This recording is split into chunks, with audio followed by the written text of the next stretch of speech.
Welcome to this little video about working with new moon energy. Orenda here, or Jennifer, as some of you know me. And I'd like to keep this to 5 or 10 minutes, so hang in there and rewatch if you need to, because I'm going to talk fast. So fast, in fact, that I won't be sharing any visual aids today. So you won't miss a thing if you choose to just listen to the video portion, or sorry, the audio portion.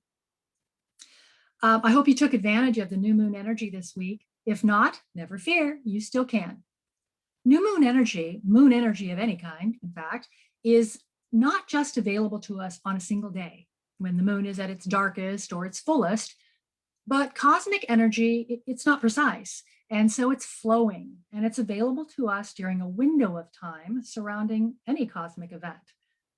In fact, thinking of it on a quantum level, as Einstein said, time is really an illusion. That means that we can mentally project ourselves backward or forward to an optimum time of our choosing and proceed as if it's the present. Takes a bit more effort, but it's very doable. There is never any excuse to keep us from using that wonderful cosmic energy to create the life we want. Okay, so you're ready to embrace the energy of the moon, but maybe you're a little unsure about what to do next. Well, this video was created to give you a jump start. Might be too basic for some, but I find that the basics are always a good place to start. And for those who have already honed their methods, this may offer a good refresher or even a new perspective, even to the most seasoned witch. Whatever your experience level, I hope you enjoy it. We're planning more of these little videos, so I welcome your feedback. Are you ready to sit back and let me tell you exactly what to do? Well, I hope not. I'm not going to be telling you exactly what to do because only you know that. It's your practice and your life. But you do need to start somewhere. The Witch's Wisdom Academy is not a coven. We are not here to specifically dictate how you're to practice your craft. There are many approaches to the craft, so many conflicting opinions, in fact, that it can be somewhat confusing, especially to newcomers. We're here to help you develop your path by sharing possibilities and insights into why certain processes are more likely to work for you than others. Often, that is more based on physics and science than the historical approaches. But the ultimate methods you choose are up to you. I believe that if you've been called here, then there's a remembrance already inside you to be awakened. Helping you awaken it, that's our job. And the learning never ends for us either. So if you found a better way or have other insights to share, we want to hear about it. And our videos will never be so basic that there isn't something to take anyone's craft to another level. In light of that, I want to start with something that you may never have heard before. It's a simple little thing, but very powerful. The new moon ritual is about creating or bringing things into your life. It's a time of cosmic reset and rebirth, and this little trick will help you make the most of it. When it comes to writing down thoughts or creating a list of things you will be bringing into your life, I want you to trim the corners of your paper, even slightly, just round off the corners. Did you do it? Oh, wait. No, actually I won't, because this isn't a workshop, although we'll be doing some of those as well. But when you do, I want you to sit back and look at that paper with the rounded corners. Feel the energy difference between the standard squared off paper you normally use and the rounded one. Even if you don't feel the difference on a conscious level, working with that rounded paper helps you think more non-linearly. Is that a word? Yeah, in a more non-linear way. Opens you up to possibilities that are outside your normal box of existence. Simple, yet very powerful.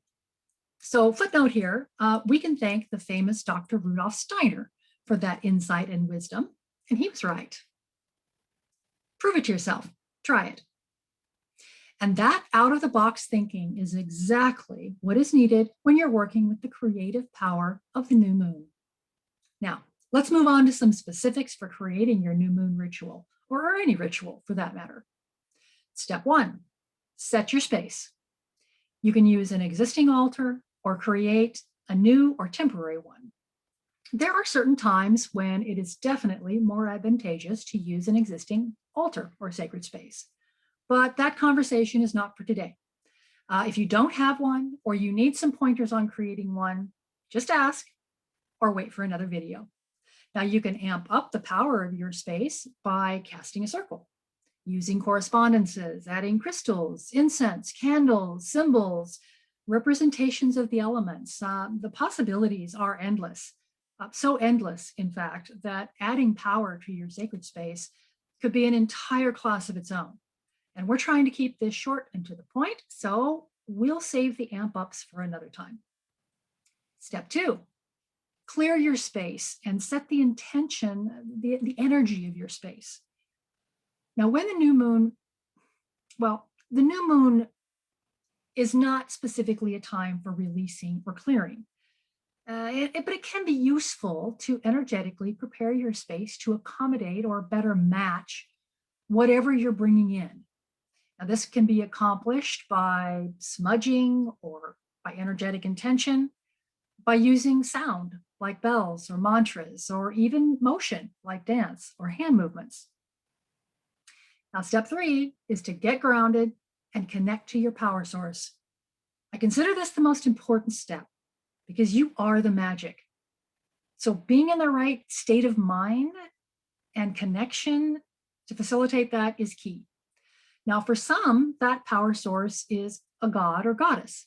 Perhaps for you, it's simply stating the divine or the universe or your higher self or some unnamed force that influences the physical world. Some choose to connect through a card, totem, guide, power symbol. There are many ways. There are many ways of streamlining this process as well, including some powerful breathing techniques that can help you both ground and connect in the same fluid movement. But that's for another day. Ground and connect by casting a circle, if that's part of your practice. I don't cast circles personally in the way that most think of as casting a circle, but based on scientific and ancestral understanding of sacred geometry, there is great significance in the circle and powerful ways to use it. I prefer those methods, but that too is for another day. Step four, deciding what you want and putting it to paper. Now, this can actually be done at any point, but we find the best results are achieved when you're grounded and in connection with source. So we've called it step four.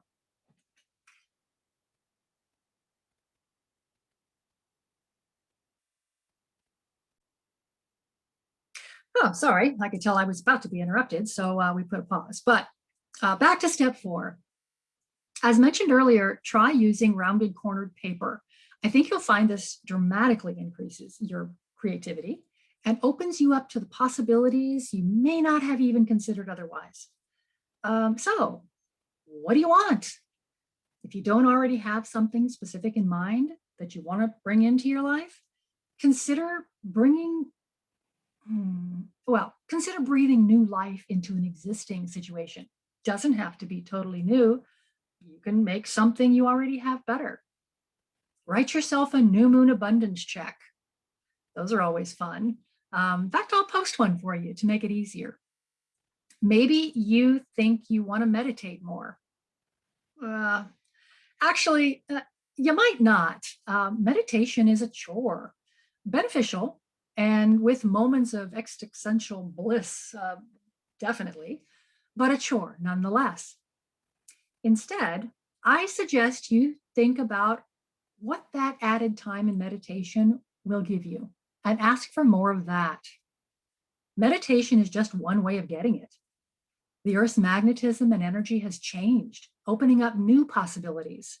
Maybe the universe has a better and easier way for you to do that. Why not allow for it? Perhaps you want to bring in a new way of thinking. Mantras or affirmations can help you accomplish that. And yes, a mantra is not an affirmation. They're very different. That too, we could cover on another day. You may want to choose an affirmation like, I am reborn at this new moon, or I embrace new beginnings. Maybe new paths are opening to me, or I will recognize and follow the meaningful synchronicities that flow into my life, or I am worthy and ready to receive. I encourage you to be selfish. Yep, be selfish. What would feed your body and soul right now? Bring it in. Remember that not everything requires a ritual to bring it about. You can just use the new moon's energy to make a decision that moves you forward instantly. Start a new project. Go on a first date.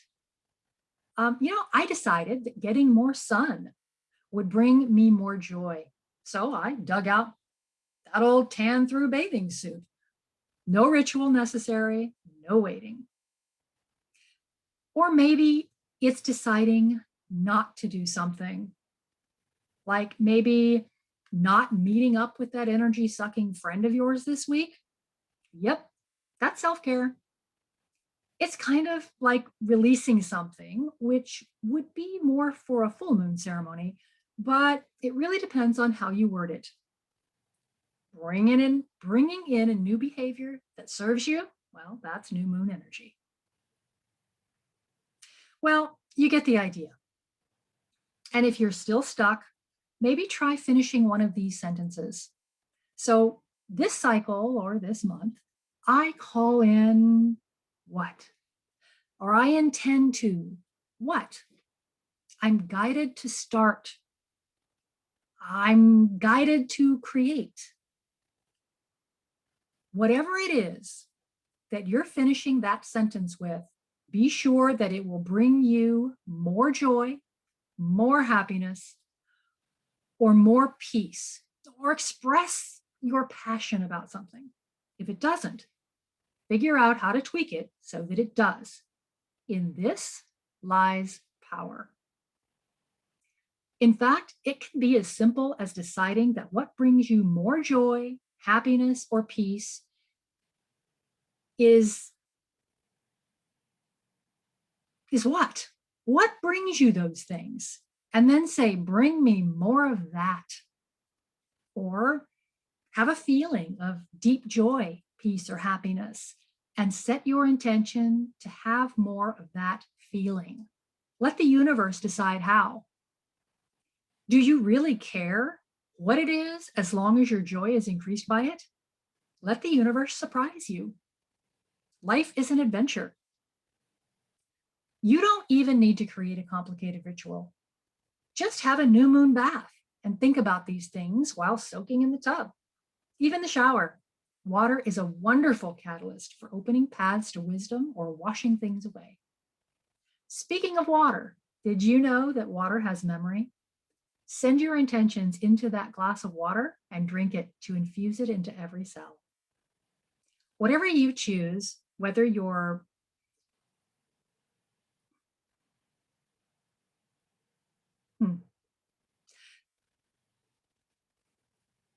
well, that was too bad because I lost my place. But maybe I can edit it out, maybe not. But whatever you choose to bring in to your life, when you're finished, whether that intention was set at your altar or your shower, it's valuable. So record it and put it in a safe place. Maybe that's your journal or your grimoire, your book of shadows. Maybe it's under your pillow or in your shoe. I don't care where it is, but record it and keep track of it. Recording not only your intention, but also what you did and how you felt. Because recording is part of the process of improving your future spellcasting success. Knowing what you did, whether it was successful, and to what extent helps you hone your craft.